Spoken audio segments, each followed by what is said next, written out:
That'll be fine, sir. If we can move that item up to item number, it'll come right after our, right before a public hearing, okay? Thank you. All right. Okay, begin our meeting. City Clerk, is there anybody on our public comment period? Yes, sir. We have a Stanley Dixon. You will come forward, please. Okay.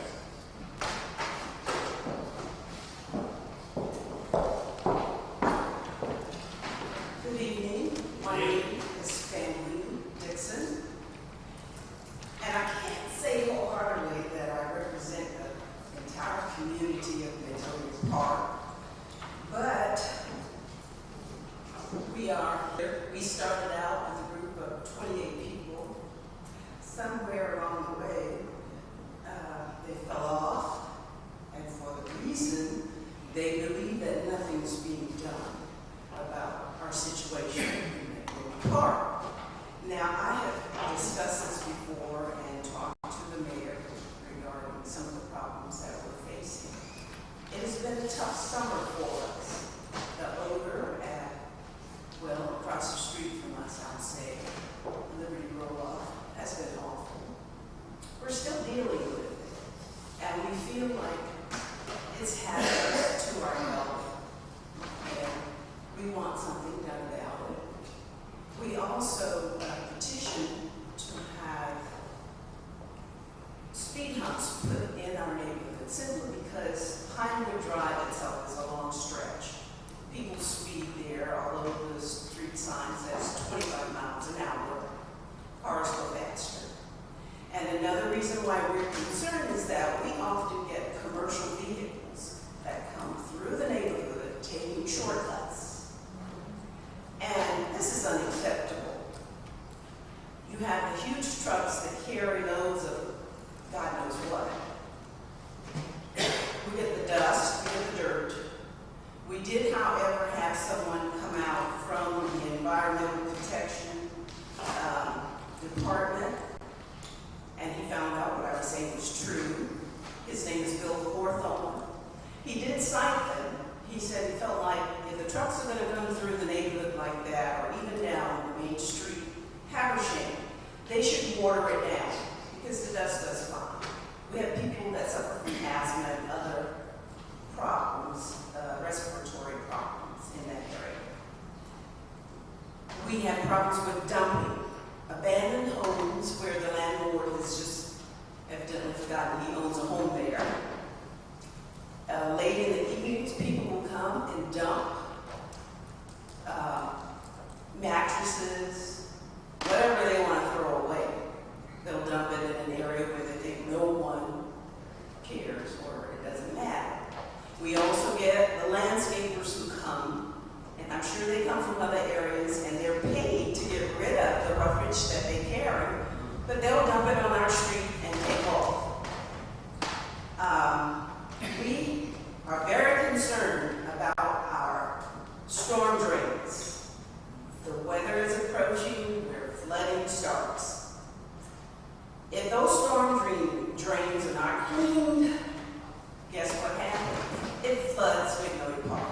We're very concerned about that. The first time we came before the council was April 2013. We presented the problems that we were having. We have had 4 meetings to this point. I was promised that there would be more meetings, and somebody dropped the ball somewhere because I haven't heard from anyone. The one person that I was working with, Monica Harding, she promised we were going to have a meeting at Brunswick High. This was back in July. Well, of course, July came, and you know now it's September. Nobody's contacted me, and I made a drive down here myself. Her office is downstairs to talk to her.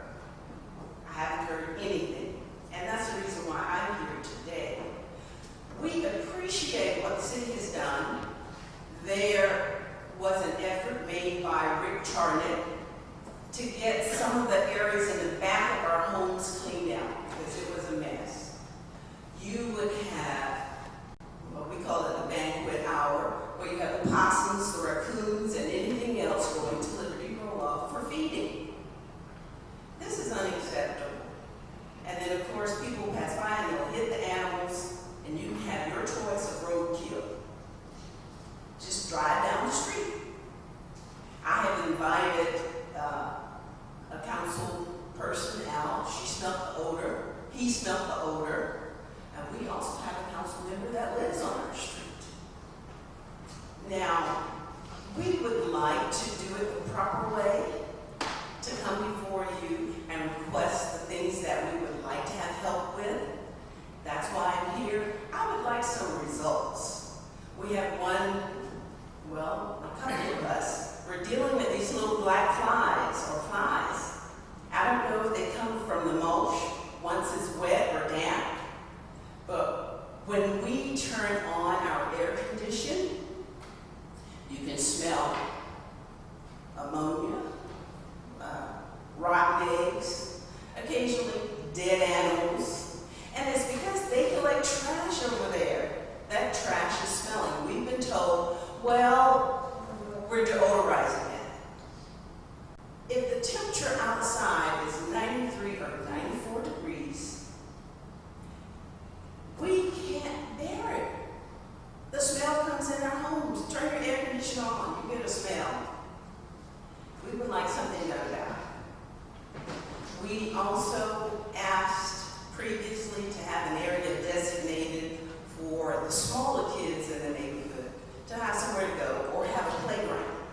No one's made any effort, no one's called me back about that. We just want you to follow through with what you promised to us as taxpayers, as citizens of the community. We talked to our mayor, and that's another reason why I'm here today, to reiterate some of the things and concerns that we talked to him about. And I know you know, when you compose trash into mulch, there are odors that come from it. And when it rains, it gets worse. And somebody said, well, you know, it's going to smell some.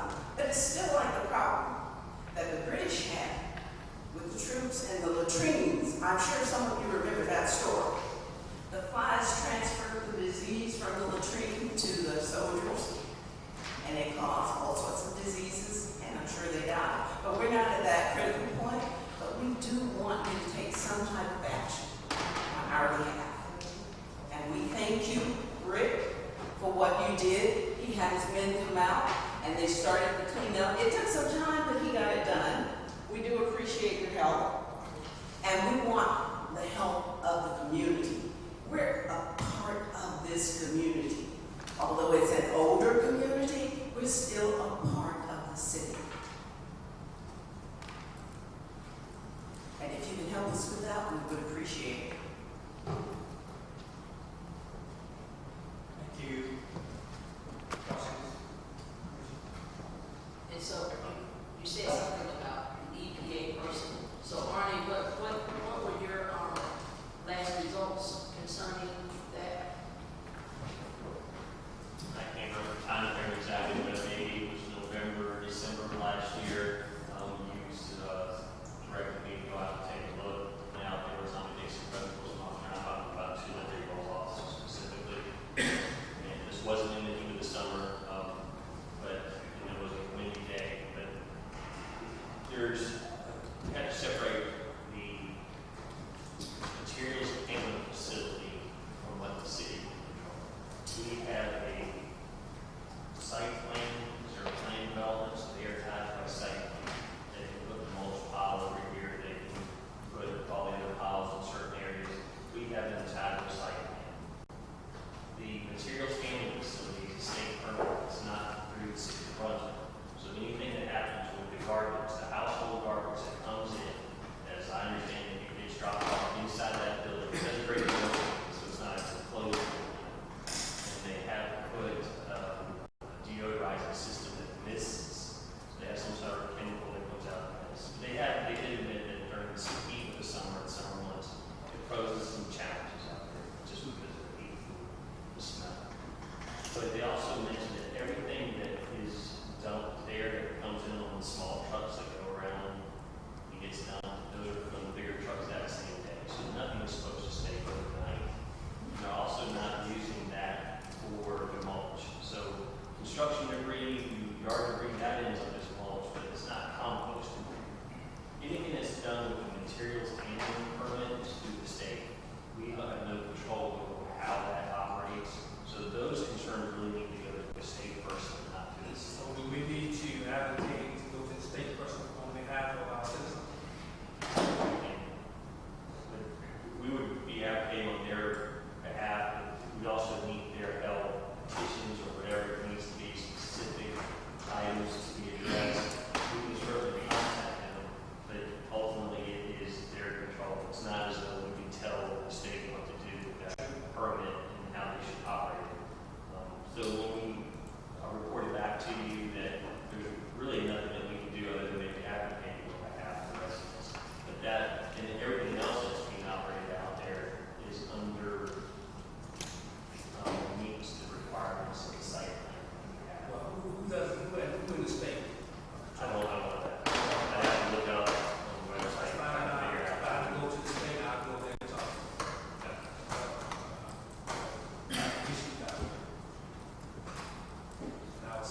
If you get inspections, I think the city, they're not announced, but I think once or twice a year, somebody in the state is coming down on some sort of periodic schedule. I don't know how they got permitted to have a transfer, location right near residential areas, back residential. We don't even give, liquor license to people that, there's a separation, so I can't see how they. I mean, under the state requirements for those, I'm not sure of that. Okay, all right. So they didn't have to come through the city? No. But- Not that I'm aware of. When we went through plan development, Tyler was like, actually, it's come, let's see, at least 2 times, when they changed things out there, but that whole state permit was a separate process. And again, that's only for the handling of garbage that comes in, the municipal waste, not have to do with construction debris, the mulch, or all of it. Well, I think we're really concerned about garbage, more so than anything else. I can get that done. And he's not removing the garbage. We were under the impression that the garbage should be moved within a 24-hour period. This is not happening. Any day of the week that you drive down Haversham, you see piles of garbage and trash there. And the seagulls will lead you right to the trash. Thank you. Now, Mr. Sharman, also mentioned about speed humps. What's the? I have a petition in front of me, and we've got to start the procedure on doing the speed study, traffic studies, and those type of things. You got a deal on timeline on that? Probably to get the speed study done, we're probably going to need 3 to 4 weeks, and then get time to get it set up, get the data. I'm going to give Carol and engineering on that. They have the Well, let me ask you a question. or we can use the police box. When did they put in a petition for the speed humps? I got this one about 3 weeks ago, I think. And we were in transition with everything, so we kind of waited. And this is our first one since you passed the ordinance as well. So it's kind of a learning process. She turned in a previous one, and I had to have her redo it because of the way the speed humps were laid out. They didn't meet the ordinance, so we had to redo some things here. Will that speed hump study that you're going to do also take into account the weight of vehicles, so we know how many trucks are cutting in and out? It'll count axles. It won't actually count or give us anything on weight. But I've already written a note on that because we can put a no through truck sign there, and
city have any property in the Magnolia Park area? Now, we did have one site, but it is now a business there. But there's a lot next to it on Terra Lane. It's a vacant lot right across in front of the, what is that, the unemployment office there on Terra Lane. Is that owned by the city? I don't think so, man. I think that's private property. That's right. And I don't know if you would locate that, because that's highly traveled, that's a high traffic area. So I guess what needs to be done is to find a comfortable place, because I would not want my child there. Those kids come flying through there, even though it's a speed hump right there in front of the unemployment office, they go across that like Lucy has. Well, we would appreciate whatever area, they would put it in, because the little kids really need somewhere to play other than in the streets. Now, our street is pretty bad. We have potholes, and as long as I can remember, my mother moved in the area in the 70s, I think about 71 is there? 71. And that street has not been paved since, that I know of, or any of the other, because someone was telling me earlier that her street needed paving also because of the holes. But we do have a wretched street there. Yes, ma'am, we will get to all of them. Mr. City Manager, you got something to say? I do, Mr. Mayor, if I can, I'd like to, I'm sorry, staff hasn't been able to meet with you, but I'd like to see if I can put together a team of department heads and managers who work on these issues. If they do cross the park lines, there's a number of issues that need to be brought up tonight. And I don't know if you all solve them all this evening, but I'd like to take the time to work with the team of department heads and staff to try to address each one and come back and report to you. Yes, sir. We can find our state contact and we can do this permitting and everything that's involved in the site. It might be my own department. So that might be something code enforcement can do. So that's how we can advocate for our citizens and make sure that businesses actually live up to the permit in the state area. Okay. So I'd like to take a chance at this, meet with the neighbors there, there might be other issues, and bring a team of people that can actually help. Sir, Those experts and all those individual people. Yeah. So then we can back, come back and report to you about progress and do that. All right, I appreciate it, and I hope it won't take another year and a half to get this done. Thank you, sir. Thank you. Sorry, I didn't write it down, but I believe Monica had another neighborhood meeting in the church that's just on Habersham schedule. I can't remember if it's in September, if it's in October. There's another one that's scheduled. It's mainly for the Magnolia and College Park neighborhood. So there is another meeting. I just can't remember what time it is. Okay, yeah. There is one scheduled. Okay, because I hadn't heard anything about it. Okay, thank you very much. We apologize for our inaction, but as you see, we are going to start tonight. And I appreciate you holding our feet to the fire as well to get things done. So thank you for being a concerned citizen, especially about the neighborhood. We really appreciate that very much. Also, I'd like to recognize Judge Christopher O'Donnell, who happens to be in our midst. He's our municipal judge who's standing and waiting. Thank you so much. Give him a hand.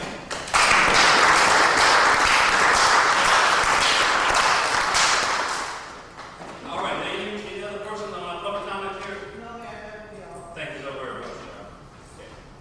We'll move right into our agenda item, recognition and presentation awards. First item is proclamation presentation of Burnett Colton, Senior, recognized in the month of September as National Prostate Cancer Awareness Month. Mr. Fulton.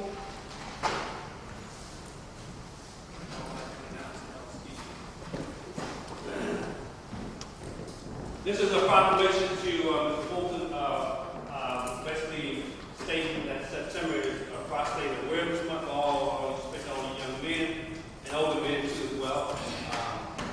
Mr. Fulton is an advocate for this awareness that is something with our health that we should always be aware of. We should also make sure we get ourselves checked, like they have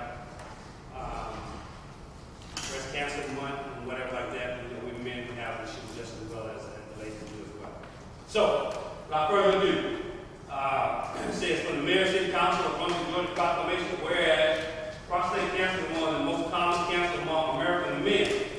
They are fathers, brothers, and sons, and this year more than 230,000 of them are expected to be diagnosed with this disease.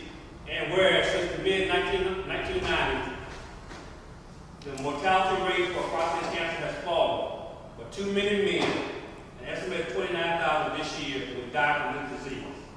And even more are at risk. Increased awareness can help these men make informed choices about their health.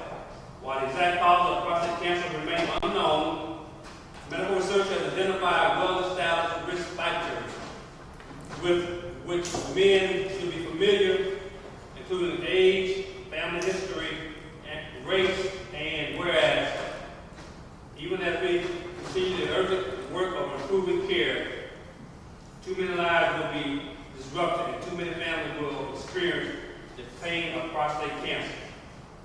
But we must remain steadfast in our commitment to ease the burden of this disease. And every day we must continue to work towards a future free from cancer in all its forms. Now therefore, I, Cornell L. Harvey, Mayor of the City of Brunswick, along with the City Commission, and the authority vested in me by the City Charter and the law of the United States, do hereby proclaim the month of September as National Prostate Cancer Awareness Month, encouraging all citizens, government agencies, private businesses, non-profit organizations, and other groups to join in activities that will increase awareness and prevention of prostate cancer. Signed by me, Cornell Harvey, Mayor, and attested by our City Clerk, Ms. Naomi Atkins. Sir, thank you for bringing this up.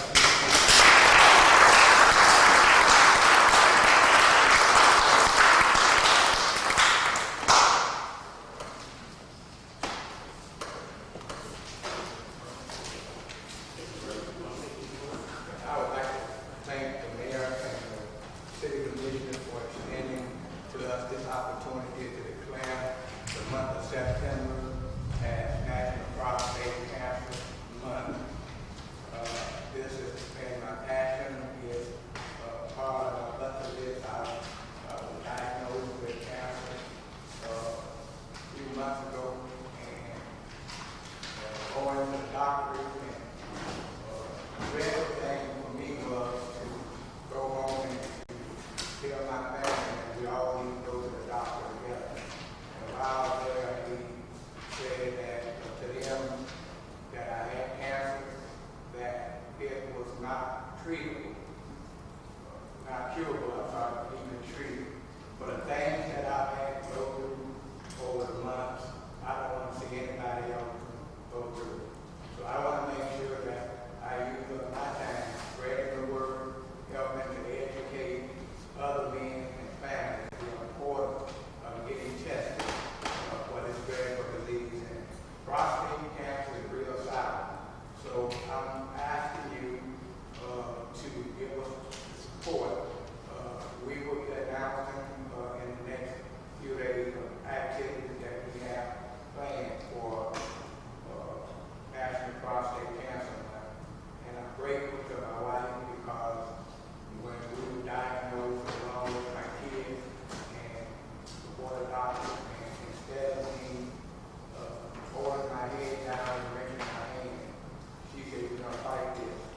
And there were days that I wanted to give up, but she reminded me of old drill sergeant that you see on TV. She said, "We're not going to give up, we're going to keep fighting." And so again, Thank you, sir. Thank you.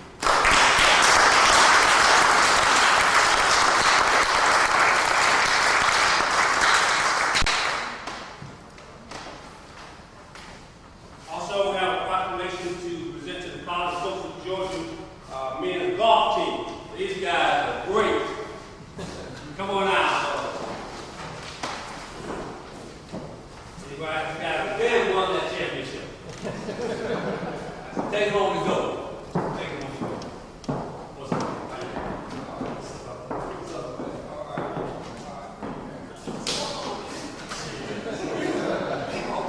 Hopefully you guys come up here all the time.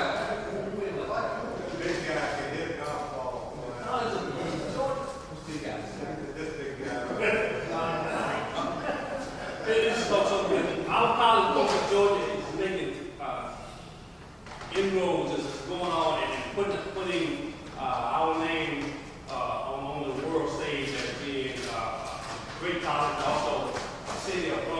right there, house in our city.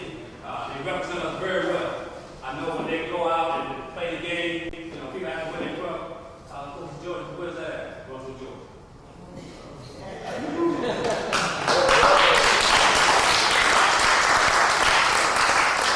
I like the fact that we got a world-class golf team here out of Fort Georgia. And we had a team, a basketball team that won the state from Brunswick High. We're right across the street with each other. A lot going on in the city of Brunswick. People should take notes. Let me read the proclamation by here. Okay, it says, Mayor and City Council of Brunswick, Georgia, proclamation on May 27, 2015. The College of Coastal Georgia men's golf team led by head coach Mike Cook, student assistant Chase Miller, the special student assistant for national championship.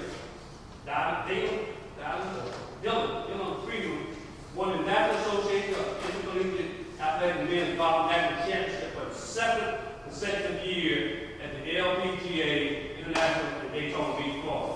And the team won the national tournament by 11 shots. They finished at 7 under par in a 4-round tournament, and we're the only team to finish. And we're the only team to finish the championship below par. We got to do it. And whereas special commendation is due all team members, namely Alan Barnhart, 3rd team All-American, Alistair Tickle, 1st team All-American, Alan Bradford, 1st team All-American, Hunter Cornelius, 1st team All-American, Trevor Smith, 3rd team All-American, Madison Turner, Harrison Stafford, Tucker Anderson. Commendation also to head coach Mike Cook, who was named Coach of the Year by the National Association of Intercollegiate Athletic and Golf Coaches Association of America. You got it. Now, therefore, we resolve that I, Odell Harvey, Mayor of the City of Brunswick, along with my fellow commissioners, do hereby recognize the College of Coastal Georgia men's golf team for achieving victory and extending this appreciation of pride in your accomplishment and our appreciation for the fine publicity the team has brought to our community, especially to the city of Brunswick, and by the good sportsmanship inspired team for the time by the Odell Harvey testified that. Thank you, guys.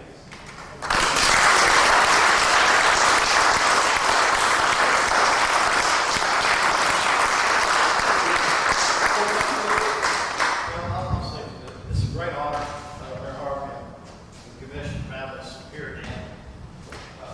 These guys can play.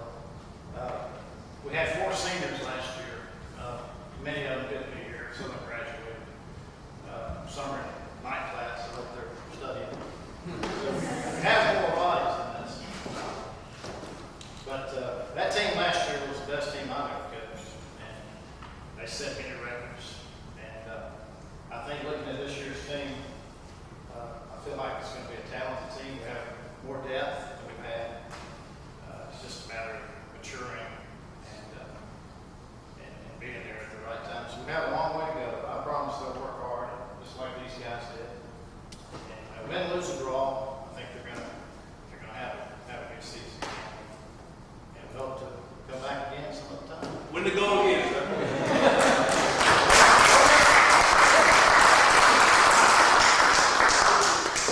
I'd like to say something about those right here. Both his mother and his father grew up here in Brunswick, Georgia. Mike grew up in Cartersville, Georgia. And the first time I ever met Coach Cook, he was 14 years old, I believe. 15 years old. And his daddy called and said, I would like for my son to come play in the Golden Isle Golf Tournament. And he played with Mr. Pete Copeland in that tournament. And the young man hit every green there was in the whole tournament. Shot 72 every time, I think. But he played, I tell you, he hit every green. I want his students to hear this. His folks who played for him, he was great. He really was. I remember playing in the tournament. First guy that. We played in the pro-am. How did it use education?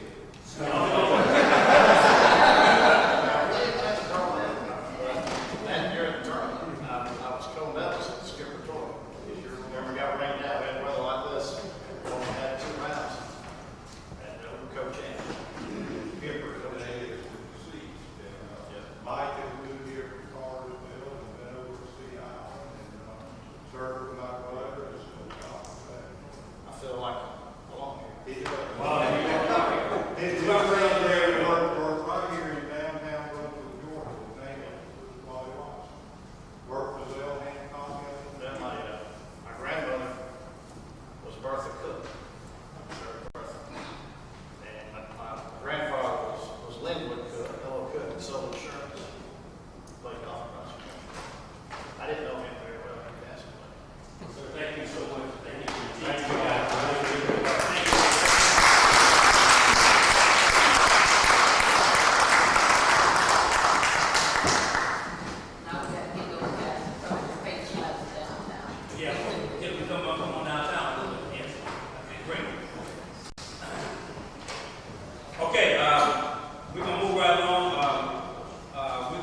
notification item update on Brunswick Glen Joint Water and Sewer Commission. Commissioner Casey? Steve, would you like to come give an outline? Tell us what's going on in the community.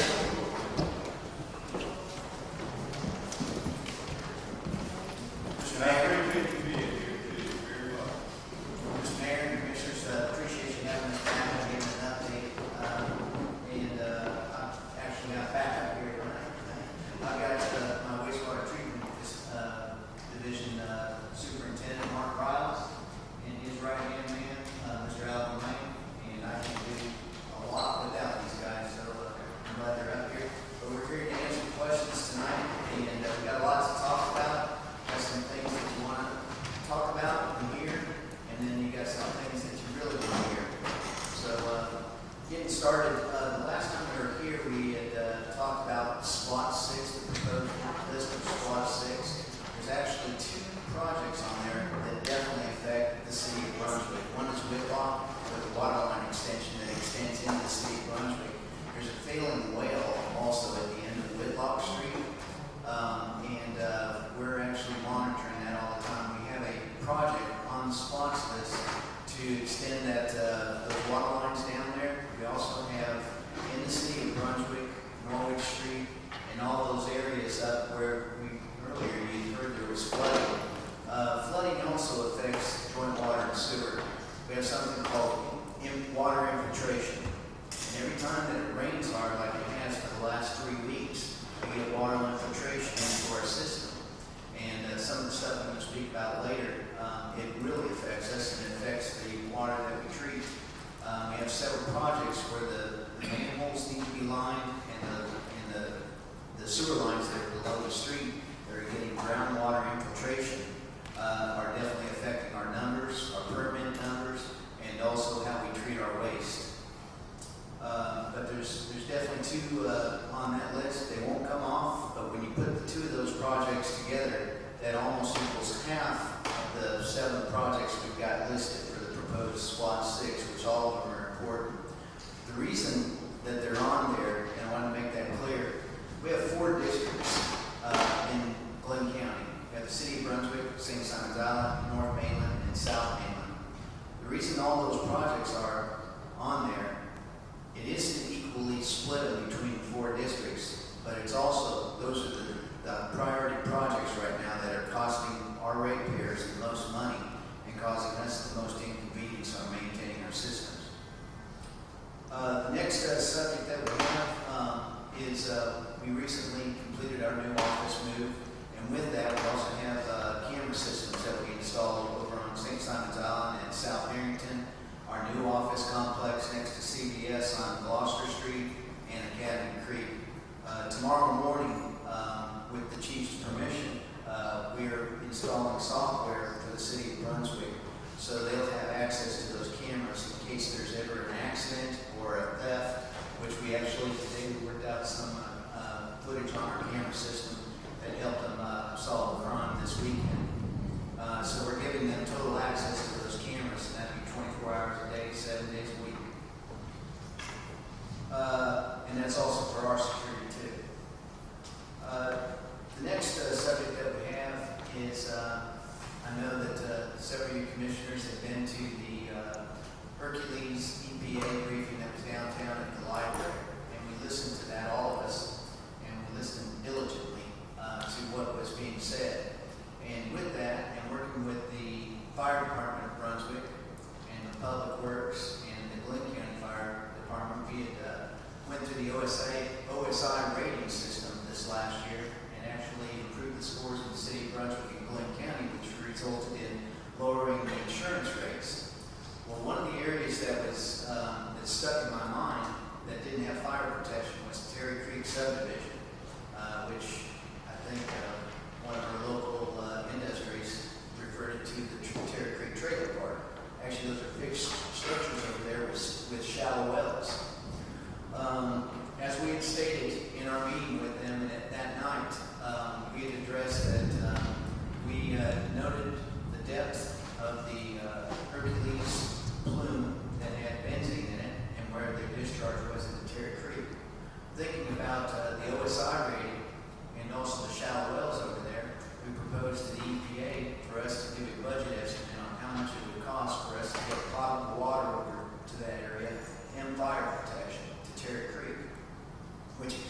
doesn't have either their shallow wells with no fire protection.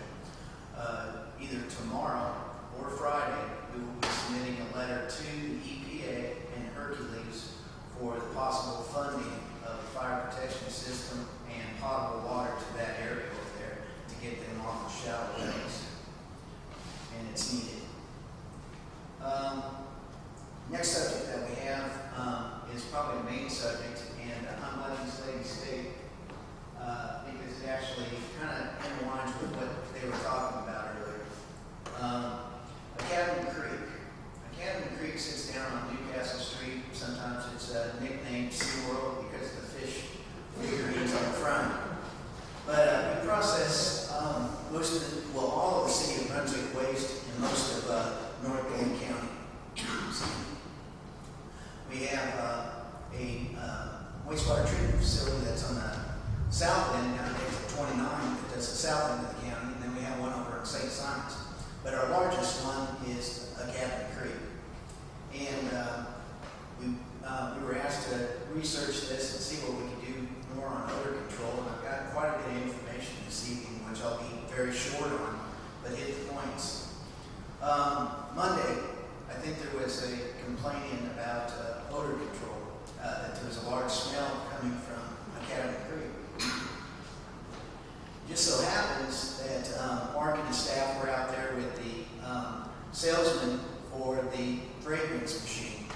As we said 3 or 4 months ago, requested by the city of Brunswick, without budgeting, we doubled the amount of fragrance that was going into the headworks. That's where all the waste comes into. They happened to be with the salesman, and the call came in. I immediately called Mark, and he said, I'm down here right now, but there's no smells coming off of this at this time. And what he was actually doing was, there's a manhole, which is a junction box where 2 other lines come off, and they come from City of Brunswick, and I think I know it leads straight into the headworks, but there are other lines, they come in there. And it doesn't have a top. So what Mark was doing in this way, they were actually looking at putting another fragrance machine on top of that, which they've already brought a quote to me, looked achievable, and we're going to move forward on that. So that'll be some more masking that we have on top of that. But getting to the point that we're talking about, we researched a little bit on what's actually going on over there, and I'm very glad that these ladies were here tonight and brought up a point of where they lived and the smells that they're dealing with. Not stating any names or anything, but we have 2 neighbors. We have one that just recently moved that was behind us that was processing wood and mulch. And right now there's several piles back there that are receiving this rain, and they're also getting these 90 to 100 degree days where they're sitting there and composting. Well, when you have composting of wet mulch material, what does it do? I think these ladies explained it very well. It produces a smell. So, not saying that all the odors are not coming from us, they aren't. I think the odors that a lot of times we get blamed for are coming from other people. Also, we have a lady that's in the audience tonight. Her name's Mrs. Smith, and she brings a lot of issues up to joint water and sewer, and probably 99.9% of the time she has her facts straight and she knows what she's talking about, and we listen to her. And after the last commission meeting, I've given you a copy that she emailed me a letter, and it said, good presentation tonight to the Brunswick City Commission yesterday. You're right about the odors blowing from the west, most likely not originating from Academy Creek plant. I've been reviewing the air pollution permit for the company to your north, and it turns out that 2 of their power boilers have no anti-pollution devices at all. No scrubbers and no electronic electroplastic precipitators. Moreover, their permit allows the release of 2,002 tons of sulfur dioxide a year, even though they only produce 301 tons. That's almost 2,000 pounds a day, rendering the accidental release of gases last year to really small.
under contract right now, but the construction has not started. It's a combination of a project between the City of Brunswick and Joint Water and Sewer Commission. We need to get this project started.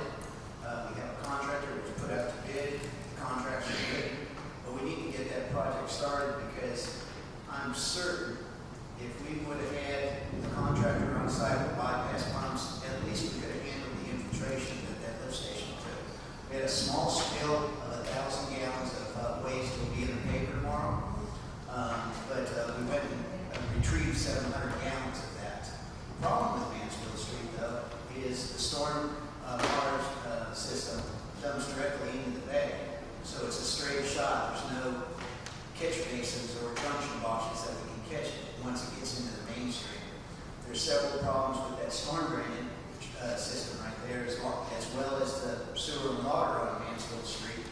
The big thing that I want to say tonight is working together. We definitely need to get this project started and get it done with so we can make sure that the spill doesn't happen this time again. It was a very small spill, but it's still a reportable spill, and we need to be cognizant of it. And I'm sure there's some questions. Yeah, I have a question. Yes, sir. Go back to Sparks' proposal again. You said that the project, there's two projects in the city of Brunswick. Yes, sir. One being Whitlock.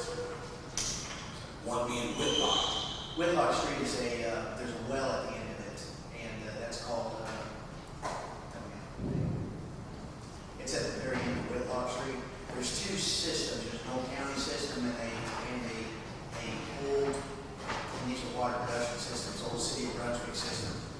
That well's failing. By tying those two lines together, we'll be able to have no more need for that well, up the pressure in that area for fire protection and also the homes. But sooner or later, that well's going to fail on us. Well, Whitlock Street is in the county. And the end of Whitlock Street where the well is in the City of Brunswick, and all of our pressure problems are in the City of Brunswick. It's not in the city.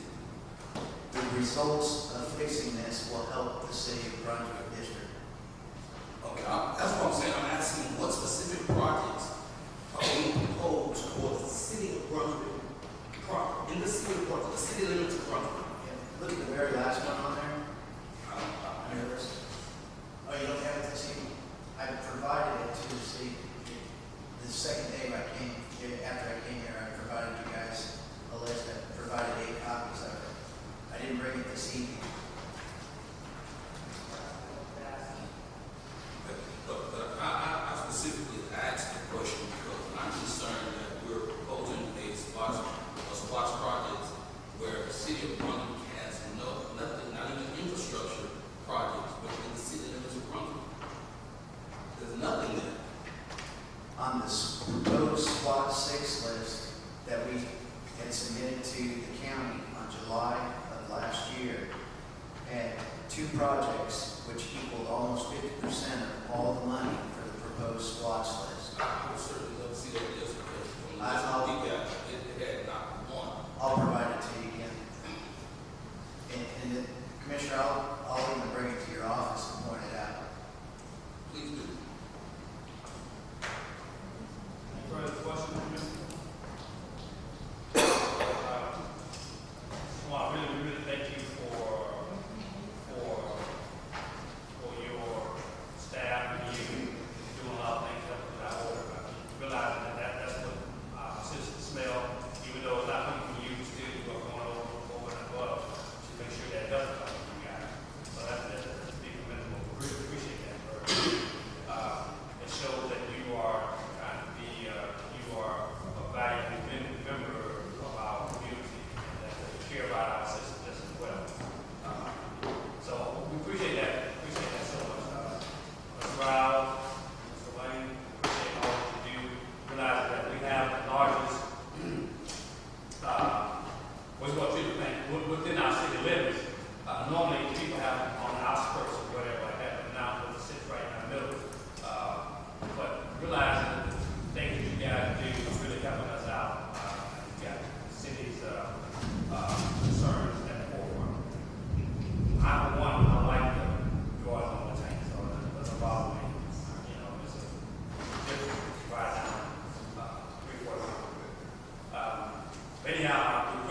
you do. Okay, and I appreciate the fact you come here to give us an update. That's really, really very, very important. So we know exactly what's going on. Please get Mr. Williams to ask this question, and I think all is well. Any further questions, commissioners? I just want to tell you thank you. I think you did that something that some really said about checking with those other companies, see what it is they put out before it gets to us. And so I think I heard you address that as well as what you said tonight. So instead of you all having to bear the cost, which then will reflect back on the payers, the taxpayers, and get everything because they're the cost of the problem. Great payers. Taxpayers, great payers, and we all payers. Mr. Mayor, Commission, thank you for having us. And it's a we thing. Thank you. Not one person, it's a we thing. Thank you. Thank you so much. Education, And Ms. Swift. One other question, and that is where is the land swap?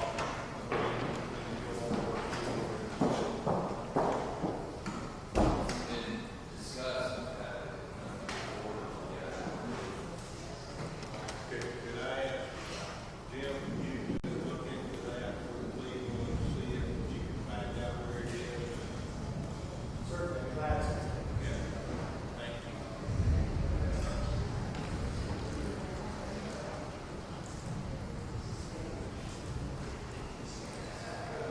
all right, moving right along. Public hearing land use, item number 3, verification number 1504 on Mill Highland. Agent petition for a wall sign variance for a property located at 1919 Linden Avenue. Mr. Glazer, our city planner, is presenting. Good evening to you all. This is for a wall sign. The location is 1919 Glen Avenue. You see on page 1 a little outline or a diagram of the Linear Plaza Shopping Center. This is in the back right corner. You see the building or the unit highlighted in yellow. They are in the back corner. They came in, opened up the store, put up a sign, all without sign permits, without building business license or with a certificate of occupancy. After we got the business license and the CO straightened out, they're now asking for a variance for the sign. The sign, maximum wall sign size in that district is supposed to be 32 square feet in size. They installed one that you'll see in the bottom page 2, a photograph of the existing sign in the back right corner.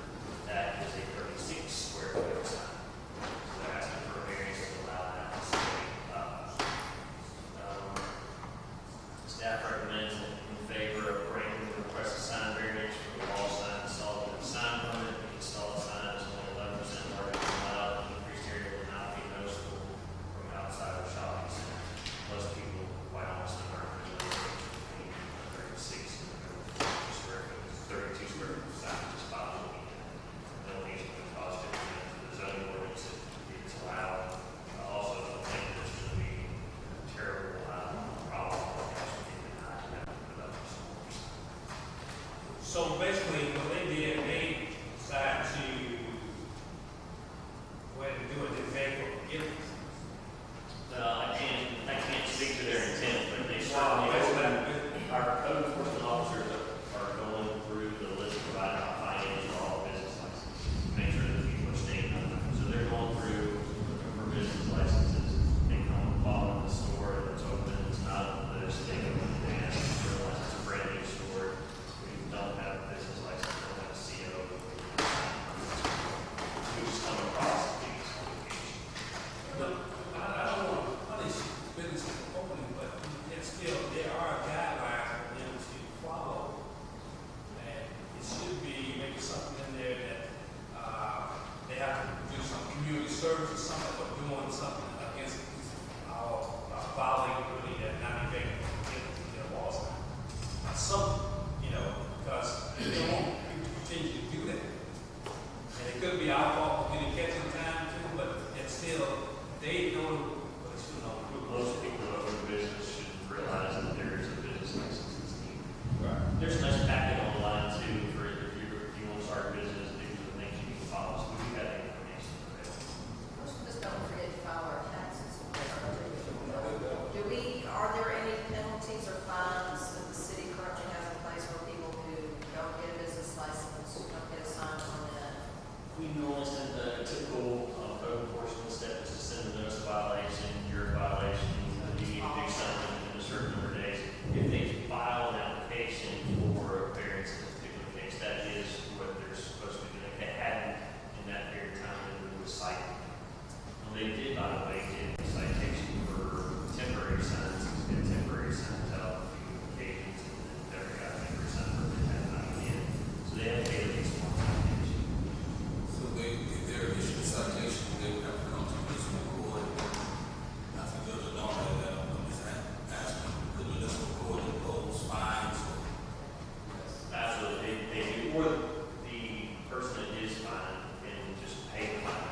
petition. Please step forward, give your name and address, please. Okay.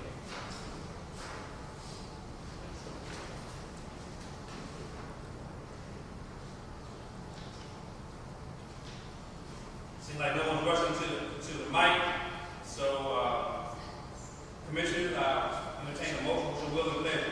I'll make a motion to grant variance petition number 1504. I have a motion on the floor for the grant of this petition. Do I have a second?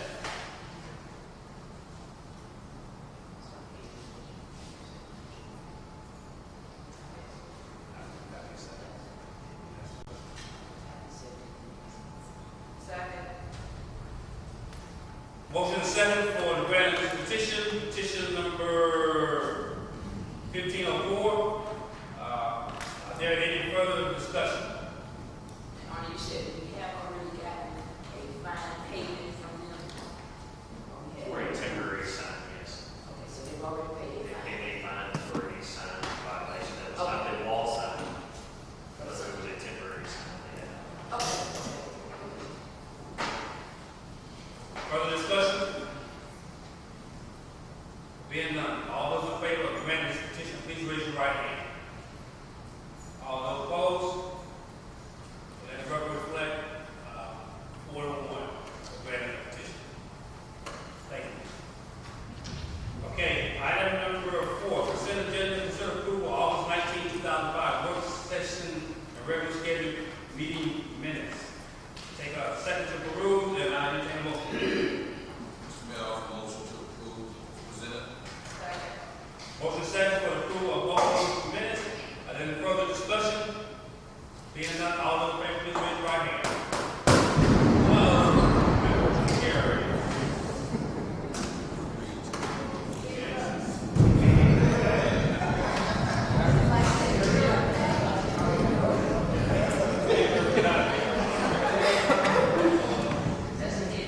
Okay, item number 5, consent agenda finance.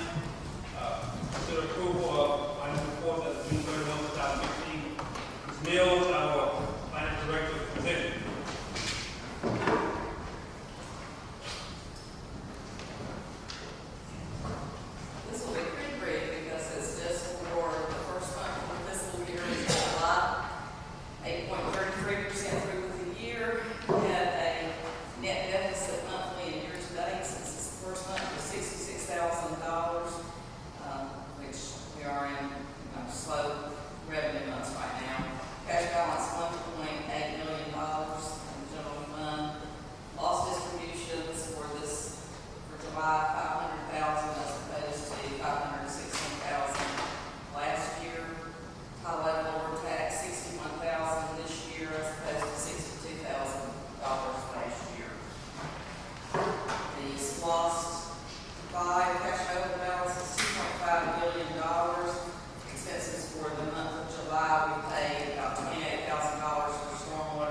Questions for our finance director?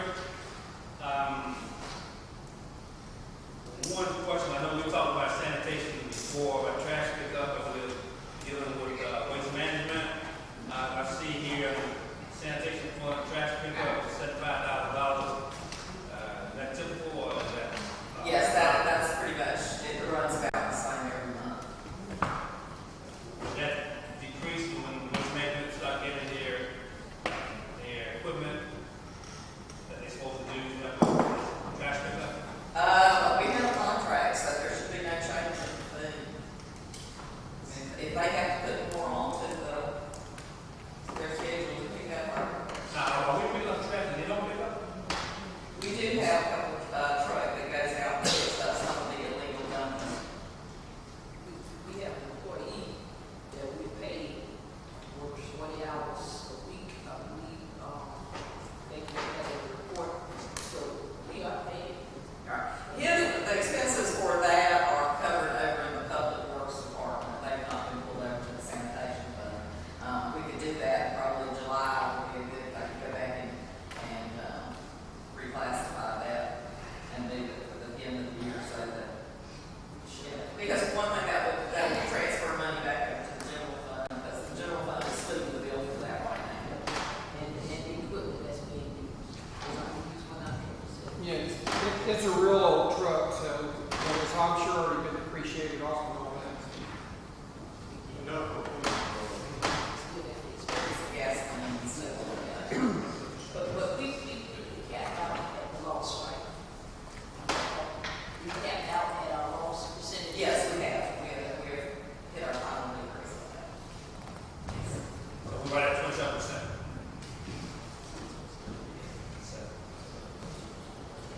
Okay, further questions for our finance director?